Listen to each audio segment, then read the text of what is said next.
रतलाम में एक महल भी है जो देखरेख के अभाव में जीर्ण शीर्ण हालात में खड़ा है और अतीत की वैभवशाली गाथा का वर्णन करता है।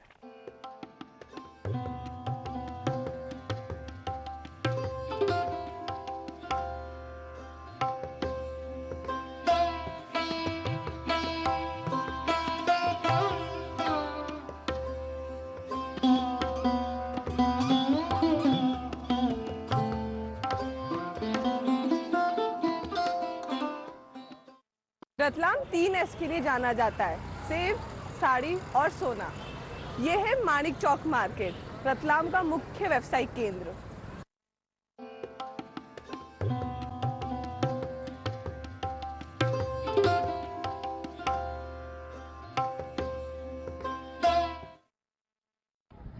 रतलाम घूमने के दौरान मैं कई जगह पर गई और सचमुच रतलाम एक बहुत खूबसूरत जगह है। इसी दौरान मुझे पता चला रतलाम के पास एक गांव है तीतरी, जहां पे जितेंद्र पाटीदार एक प्रगतिशील किसान जो कि अंगूर की खेती कर रहे हैं।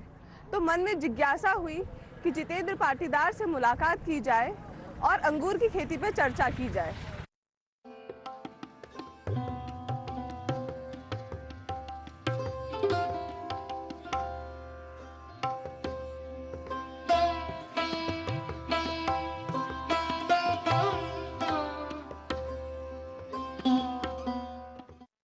रतलाम जिले का एक छोटा सा गांव है तीतरी।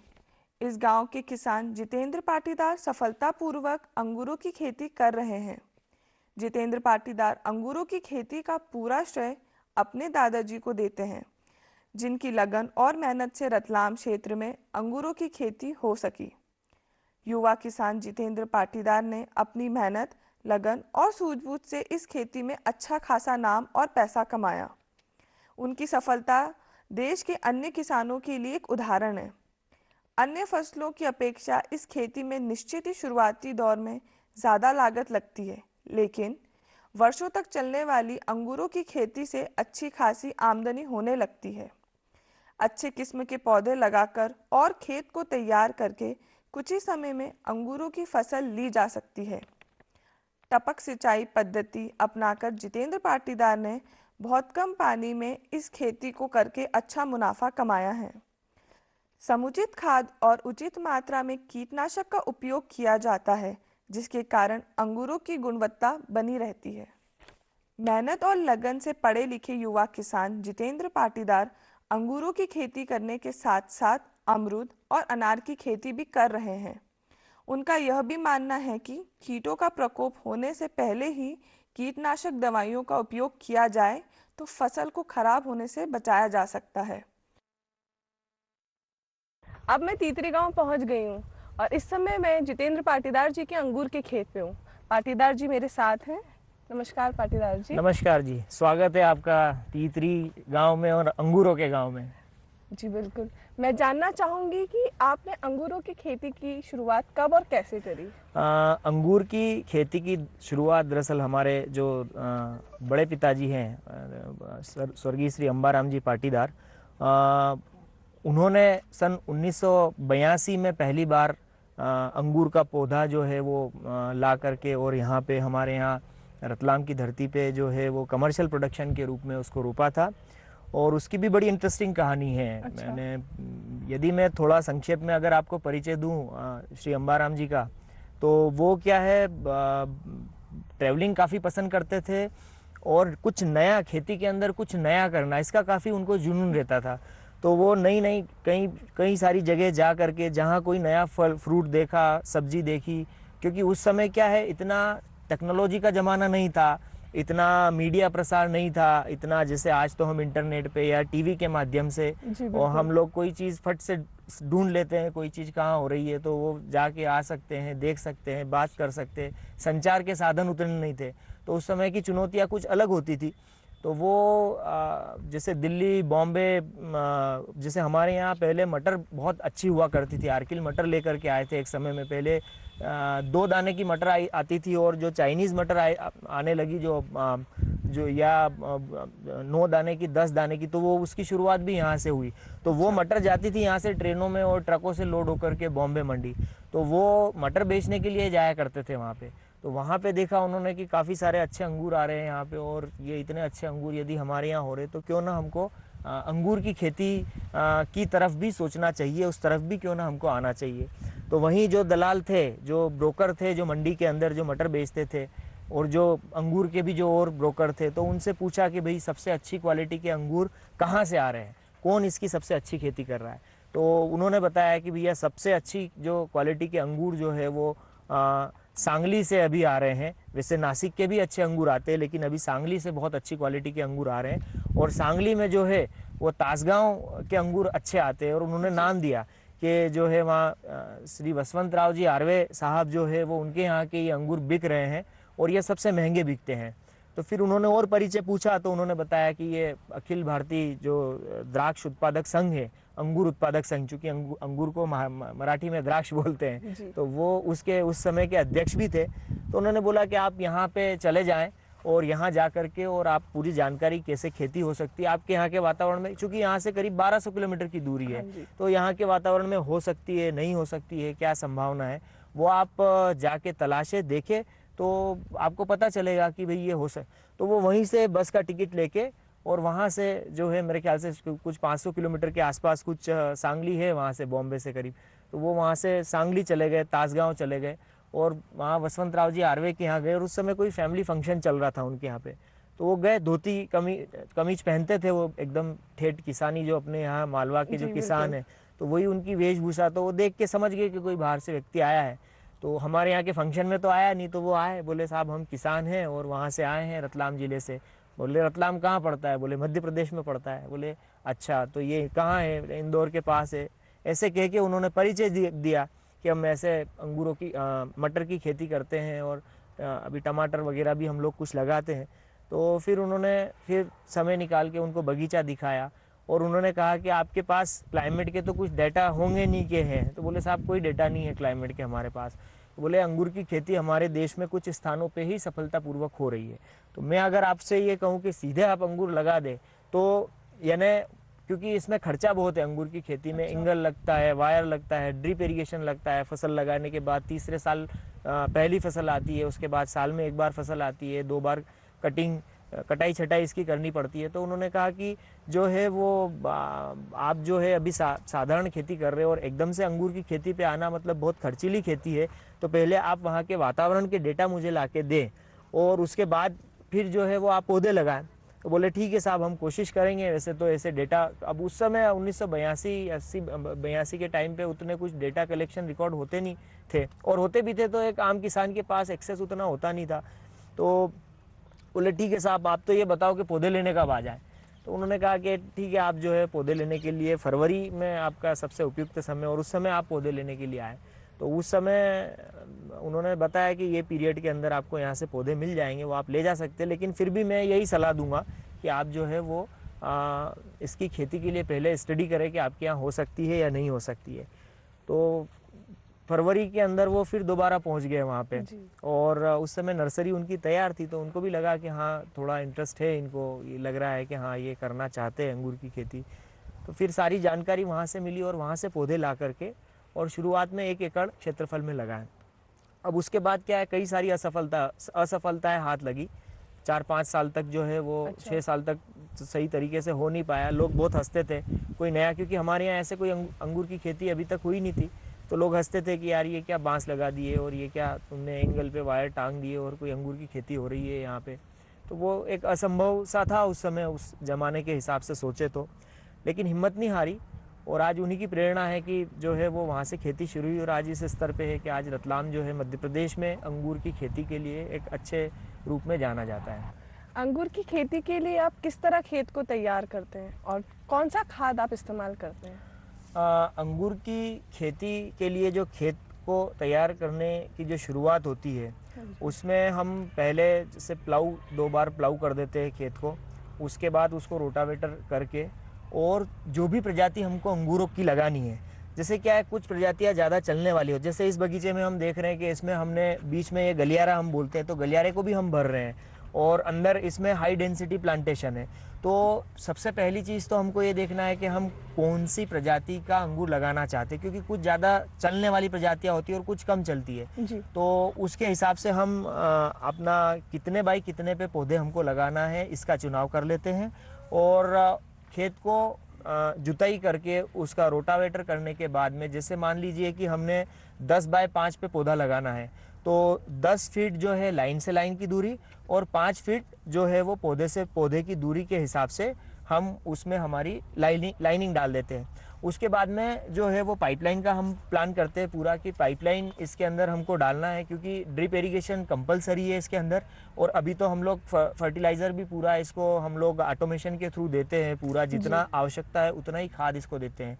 तो उस परिस्थिति में क्या होता है कि ड्रिप लाइन का चयन, और जैसे क्या है, पहला पौधा अगर ज़्यादा ढलाऊ खेत है हमारा, तो फिर इसमें फिर वो प्रेशर ड्रिप्स आजकल आ गई है जो अपने आप प्रेशर मेंटेन करके चलती है, कि मान लीजिए कि उसका डिस्चार्ज एक ड्रिपर का प्रति प्लांट 4 लीटर का है 1 घंटे के अंदर, या 8 लीटर का है, तो चाहे खेत ऊपर नीचे भी होगा तो वो बराबर 8 लीटर ही प्रति पौधे प्रति डिस्चार्ज उसको पानी मिलेगा। तो वो यदि हम ड्रिप लाइन का इस्तेमाल करें तो बहुत अच्छा है, क्योंकि जो जितना हम आधुनिक तकनीक से खेती करेंगे यानी उतना ही हमारे लिए फ़ायदेमंद है। और ये खेती क्योंकि बड़ी कमर्शियल क्रॉप है और महंगी खेती है, इसलिए इसमें ये बहुत ज़रूरी हो जाता है कि जितना हम व्यवस्थित तरीके से करें उतना अच्छा है।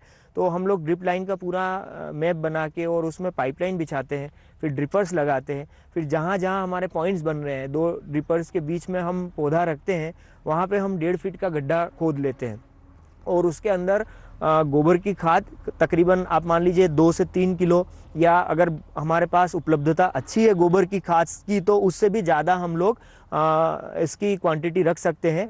और उसमें थोड़ा सा DAP डाल के उसको मिश्रण को मिक्स करके और उन गड्ढों को भर देते हैं। और उसके बाद फिर जो है वो हम इसमें पौधा जो है वो पौधों की रुपाई करते हैं। पौधे जो है वो बैग के अंदर आते हैं। अब अभी जो चलन चल रहा है, जैसे 2 तरह के पौधे होते हैं इसमें, एक होता है रूट स्टॉक और एक आता है ग्राफ्टेड पौधा। तो रूट स्टॉक अगर लगाना है तो उस पे हम लोग छोटी थैली का पौधा भी लगा सकते हैं, क्योंकि उसके ऊपर उसका रूट 1 साल तक हम उसको छोड़ते हैं उसका रूट जोन विकसित करने के लिए, और उसके बाद उस पे हम लोग ग्राफ्टिंग करते हैं जब ग्राफ्टिंग का समय आता है। और सीधे यदि हमें 1 साल बचाना है और सीधे ग्राफ्टेड पौधा हम यदि लगाना चाह रहे हैं तो उस परिस्थिति में हम क्या करते हैं, उस परिस्थिति में जो बैग की जो साइज़ आती है वो 6-7 किलो का बैग मिट्टी लेके आता है, पूरा जो पौधा आता है वो, और वो ग्राफ्टिंग किया हुआ रहता है नर्सरी के ऊपर ही। तो उसमें थोड़ा सा गड्ढा हमको बड़ा बनाने की आवश्यकता रहती है, और उसमें यदि हम ज़्यादा खाद भरेंगे तो वो प्लांट ज़्यादा जल्दी हमको पूरा ग्रोथ देगा और पूरे बगीचे में आ जाएगा। तो फिर हम इस तरीके से जो है उसका ट्रांसप्लांटेशन कर देते हैं पूरा पौधे का। जी। क्या अंगूर की खेती में कीड़ों का प्रकोप होता है, और इस स्थिति में आप अपने अंगूर की फसलों को कैसे संभालते हैं? मैं ये बताना चाहूँगा कि अंगूर की फसल हो या कोई सी भी फसल हो, जो बागवानी की जितनी भी फसलें हैं सब में कीड़ों का प्रकोप होता है, और जैसा दूसरी बागवानी फसलों में कीड़ों का प्रकोप होता है इसमें भी होता है। और उपचार है, आप अभी अंगूर की खेती देख रहे हैं, अंगूर लगे हुए हैं, बहुत अच्छी फसल आई हुई है और बिल्कुल खुशनुमा आप बगीचे को देख रहे हैं, तो इससे ये लगता है कि ये स्वस्थ है। तो ये स्वस्थ है, मतलब इसके ऊपर कोई भी बीमारी नहीं है, कोई कीड़ों का प्रकोप नहीं है। तो कीड़ों का प्रकोप होता है, इसमें अलग अलग बीमारियां लगती है। इसमें जैसे इसमें क्या फंगल इन्फेक्शन भी होते हैं, बैक्टीरियल इन्फेक्शन भी होते हैं, और कीट जनित रोग भी इसके अंदर आते हैं। तो 2-3 बातें हैं जिसका हमें मुख्य रूप से ध्यान देना है। पहली बात तो ये कि 2 चीज़ें होती है, जैसे यदि अगर हम जैसे डॉक्टर के पास जाते हैं तो डॉक्टर यानी हेल्थ चेकअप के लिए जाते हैं, तो डॉक्टर क्या बोलता है कि अगर आप प्रिवेंटिव रहोगे, जैसे अभी हमारे देश में डायबिटीज़ की बड़ी समस्या है, या हमारे यहाँ कैंसर और हार्ट डिजीज़ की समस्या है, तो यदि प्रिवेंटिव हम लोग रहते हैं तो प्रॉब्लम नहीं आती है। यानी हेल्थ को लेके यदि हम कॉन्शियस और फूड को लेकर के हम यदि ध्यान रखते हैं तो फिर समस्या नहीं आती है। तो वैसा ही फसलों के अंदर भी है।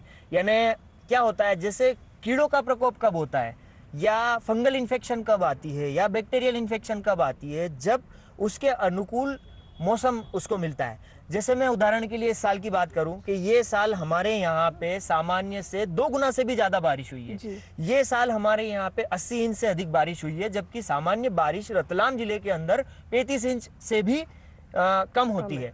तो वैसी परिस्थिति में क्या है, यानी अब सामान्य परिस्थितियाँ तो रही नहीं, आपका जो है वो मौसम जो है वो वेट रहा लंबे समय तक, आपका खेत जो है जो जड़ें हैं वो लंबे समय तक गीली रही, तो चीज़ें नॉर्मल नहीं है। तो आपको क्या करना है, हम लोग क्या करते हैं, जैसे आजकल जैसा मैंने बताया कि हम लोग ये कोशिश करते हैं कि जितनी टेक्नोलॉजी का इस्तेमाल करके खेती को करें उतना हम लोग आधुनिक उतना अच्छे से कर सकते हैं। तो हम लोग क्या करते हैं, मैं आपको एक एग्जांपल देना चाहूँगा कि मैं 2007-8 में पहली बार कैलिफोर्निया गया था, यूएस गया था, और वहाँ से आने के बाद मैंने मेरे पिताजी को वो सैमसंग का S2 आया था उस समय स्मार्टफोन, तो वो फ़ोन मैंने उनको गिफ्ट दिया था। तो मेरे पिताजी ने बोला कि यार, मेरे पिताजी 5वीं पढ़े हुए हैं खाली, ईश्वर लाल जी नाम है उनका, तो उन्होंने कहा कि यार ये मैं इस स्मार्टफोन का क्या करूँगा यार, मेरे लिए किसी काम का नहीं। मैंने कहा ये बहुत काम की चीज़ है। फिर उसमें एक्यूवेदर करके जो है वो ऐप उसके अंदर डली हुई थी, तो मैंने उनको उसकी फंक्शनिंग बताई कि देखिए इससे हमें प्रिडिक्शंस मिल सकते हैं कि जो है वो वेदर कैसा होना है, क्या होना है।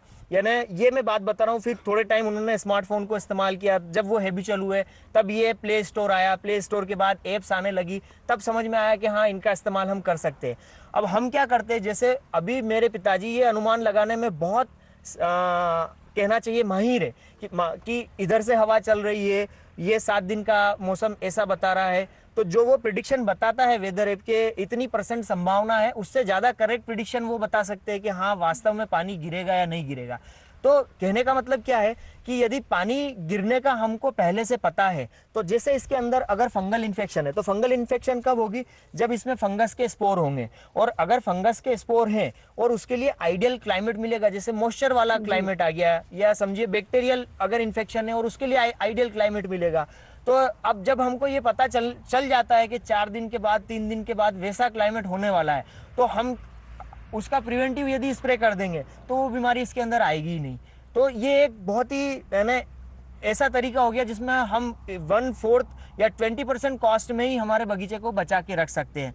कई बार वैसी स्थिति भी आती है कि मौसम खुलता ही नहीं है 15-15 दिन तक, तो हम लोग इतने अलर्ट रहते हैं, जैसे बॉर्डर पे सेना रहती है ना, कि जैसे ही मौका मिला नहीं कि इधर से जो है वो फायर कर दिया या जो है वो अटैक, तो उतना ही हमको भी अलर्ट रहना पड़ता है कि 2 घंटे के लिए भी यदि बारिश नहीं हो रही है तो 2 घंटे के अंदर भी हम स्प्रे करते हैं खेत के अंदर, और उस तरीके से हम अपनी फसल को बचा के रखते हैं। और वैसा ही कीड़ों के मामले में भी है। जी बिल्कुल। जितेंद्र जी, अंगूर की खेती से आपको कितनी आमदनी हो रही है और कितनी लागत लग रही है? जहाँ तक लागत और आमदनी की बात है, क्या होता है, जैसा कि मैंने पिछले प्रश्न के जवाब में कहा, जो आपने पूछा था कि इसको लगाने की तैयारी में हम क्या काम करते हैं जी। तो इसमें क्या होता है कि कौन सी प्रजाति हम चयन कर रहे हैं, और उसके बाद हम लोग हमारा मॉडल कैसा रख रहे हैं। जैसे अभी जिस खेत के अंदर हम खड़े हैं जी। इसमें जैसे मैंने बताया आपको कि एक गलियारा हमने बीच में किया है, जिसके अंदर हम लोग ट्रैक्टर निकाल सकते हैं, और जो स्पेस बचा हुआ उसका भी इस्तेमाल किया है। पौधे से पौधे की दूरी कम रखी है, हाई डेंसिटी इसको किया है। तो क्या होता है ना कि अगर ज़मीन कम है किसान के पास में, और किसान यदि मेहनती है, परिवार में सदस्य ज़्यादा है काम करने वाले, तो उस स्थिति में हम इस तरह की तकनीक का इस्तेमाल कर सकते हैं जहाँ पे पौधों की पॉपुलेशन ज़्यादा रखे, और जो खाली ज़मीन है उस पे भी पौधे लगाएं, लेकिन इसमें मेंटेनेंस ज़्यादा होता है। यानी इसके अंदर क्या है कि आपको जो निंदाई गुड़ाई का खर्चा ज़्यादा लगेगा, बाकी जो भी काम है इसमें वो थोड़े से कठिन हो जाएंगे, क्योंकि आप एकदम से सरल तरीके से नहीं कर पाएंगे जब बहुत ज़्यादा आप कंजेस्टेड बगीचे को करने जाएंगे तो लेकिन फिर भी मोटा मोटा इसका जवाब तो आना चाहिए, और वो मैं आपको ज़रूर दूंगा कि यदि हम प्रति एकड़ इसके खर्च की बात करें, तो जो इसके अंदर, चूँकि अंगूर की खेती जो है वो खर्चीली खेती है और आमदनी भी ज़्यादा होती है इसके अंदर, तो प्रति एकड़ शुरुआत में लगाने का जो खर्चा है वो तकरीबन आता है इसका 5 लाख रुपए के आसपास, 4 से 5 लाख रुपए, कभी 6 लाख भी हो सकता है, तो कभी 4 लाख या इससे कम भी हो सकता है। अब ये बड़ा डिपेंड करता है। डिपेंड इसलिए करता है कि जैसे हम ये देख रहे हैं पीछे वायर लगे हुए, एंगल लगी हुई, पौधे लगे हुए, तो हमारा ड्रिलिंग सिस्टम कैसा है। ड्रिलिंग सिस्टम मतलब जो हमने स्ट्रक्चर बनाया है, क्योंकि अंगूर एक बेल वर्गीय पौधा होता है, तो बेल को चलाने के लिए जो स्ट्रक्चर बनाया है वो ड्रिलिंग सिस्टम कैसा है, हमने कितने उसके ऊपर वायर लगाए हैं, पौधे की कौन सी प्रजाति का हमने चयन किया है, तो इसके ऊपर ये जो लागत जो है ये कम ज़्यादा होती है। और उसके बाद एक तो हो गई है स्थायी लागत, या कहना चाहिए कि जो एक फिक्स टाइम का जो कॉस्ट अपनी लगती है वो हो गई, और दूसरी हो गई आपका जो हर साल हमारा जो उसको रनिंग कॉस्ट हम उसको कह लें कि जो हर साल चलाने के लिए, क्योंकि अंगूर की फसल बहुवर्षीय फसल होती है, एक बार लगाने के बाद जो है वो 25-30 साल तक पौधा चलता है। तो अब लगाने की लागत हो गई, उसके बाद हमको हर साल, अब इसमें साल में 2 बार कटिंग होती है, उसके बाद में जो है वो और भी दूसरे काम होते हैं, तो तकरीबन 1 एकड़ के पीछे जो है वो 1.5 से 2 लाख रुपए का खर्चा आता है इसके अंदर। और आमदनी जो है वो अगर अच्छी फसल आई है और अच्छे रेट मिल रहे हैं किसान को, क्योंकि आमदनी बहुत डिपेंड करती है कि रेट मार्केट के अंदर क्या चल रहे हैं उसके ऊपर। तो यदि अच्छे रेट किसान को मिलते हैं समझिए तो 3 से 4 लाख रुपए एकड़ का मुनाफा इसके अंदर आराम से हो जाता है। 2 लाख रुपए बीघा और 4 लाख रुपए एकड़ तक का मुनाफा होता है। ऐसे भी किसान हैं महाराष्ट्र के अंदर, ऐसे भी किसान हैं जो एक्सपोर्ट कर रहे हैं, और एक्सपोर्ट में उनका डॉलर्स में उनकी आमदनी होती है, तो वहाँ कैलकुलेशन सारे चेंज हो जाते हैं। थोड़ा खर्चा बढ़ता है लेकिन आमदनी उसके मुकाबले में कई गुना ज़्यादा बढ़ जाती है। तो यदि किसान बहुत अच्छे से इसको करता है तो बहुत लाभ वाली खेती है, थोड़ी मेहनत है लेकिन लाभ ज़्यादा है। जितेंद्र पाटीदार जी, आपसे अंगूर की खेती के बारे में जानकर बहुत अच्छा लगा, और निश्चित ही देश के किसान इस जानकारी से बहुत लाभ उठाएंगे। दर्शकों, ये है मेरा इंडिया कार्यक्रम में आज आपने रतलाम की सैर करी और तीतरी गांव में अंगूर की फसल भी देखी। मैं आशा करती हूँ कि आप इस कार्यक्रम से लाभ उठाएंगे। नमस्कार।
गर्म पानी लें या जो भी पानी हो, बहता हुआ पानी हो, नल से निकलना पानी हो, बस हाथ को लिए और आपने कोई सा भी साबुन लिया उसको ऐसे रगड़े। 2 सेकंड, 2 सेकंड, 2 सेकंड और 2 सेकंड, ऐसे 20 सेकंड में आप 5 स्टेप में हाथों को धोते हैं। फिर इस हाथ को आपको सुखाने के लिए कपड़ा नहीं चाहिए, या तो आपके पास कोई ऐसा टाइल जो पेपर्स हो जिसको डिस्पोजल पेपर स्लाइड पर उसे साफ करिए और किसी डस्टबिन में डाल दीजिए। हाथ को, सूखे हाथ को या तो हवा में सुखाइए या कपड़े सुखाइए। इससे आप हर चीज को फोमाइट्स के पहले आप सोचिए कि आपके हाथ और आपके नाखून, अगर आपके नाखून गंदे हैं तो आपको बहुत सी बीमारी मुंह से चली आएंगी।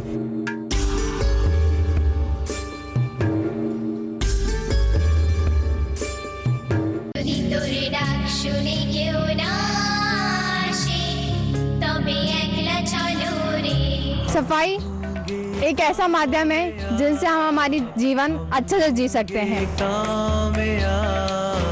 हम होंगे कामयाब एक दिन। बच्चों को जागरूकता बढ़ाने के लिए और सफाई कितना आज के ज़माने में ज़रूरत है। आजकल बहुत प्रदूषण हो रहा है, तो हॉस्पिटल ही नहीं बल्कि हम लोगों को हमारे स्कूल को ही नहीं बल्कि हर जगह साफ सफाई रखनी चाहिए।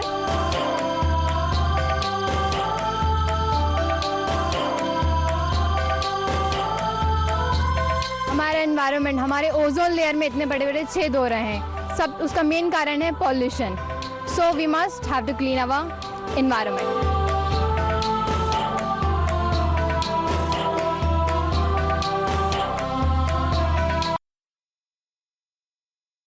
अनेकता में एकता की पहचान, एक भारत श्रेष्ठ भारत। मणिपुर की मान्यताएं और विश्वास। मणिपुर का पाइखोम्बा इबोधोई, जिसे पाफेल भी कहते हैं, गहरी आस्था से जुड़ा ये दिव्य प्राणी सर्प शरीर और मृग सींघें रखने वाला अजदह ड्रैगन के रूप में दर्शाया जाता है। इसके 364 रूप हैं, जिसमें हर अवस्था की अलग मान्यता है। इनका वास गुफाओं, तालाबों, पर्वतों, वनों एवं अन्य पवित्र स्थानों पर रहता है। सबसे खास बात यह है कि ये किसी को हानि नहीं पहुंचाता। मध्य प्रदेश की गोंड जनजाति के प्रमुख देवता बूढ़ा देव, मातिया देव, देव ठाकुर आदि हैं। इनकी मान्यता है कि गांव के लोगों, फसलों और पशुओं की सुरक्षा ये देव करते हैं। गोंड जनजाति में भूत प्रेत और जादू टोने में अटूट विश्वास है। नागालैंड की हेड हंटिंग या फिर मानव सिर अपने अंदर कई कहानियां और मान्यता लिए हुए है। मिथुन मानव सिर आर्थिक समृद्धि और युद्ध में कौशल की निशानी है। मानव सिर में जादुई ताकतें होती हैं और आत्मिक तत्व और फसल के लिए लाभकारी है।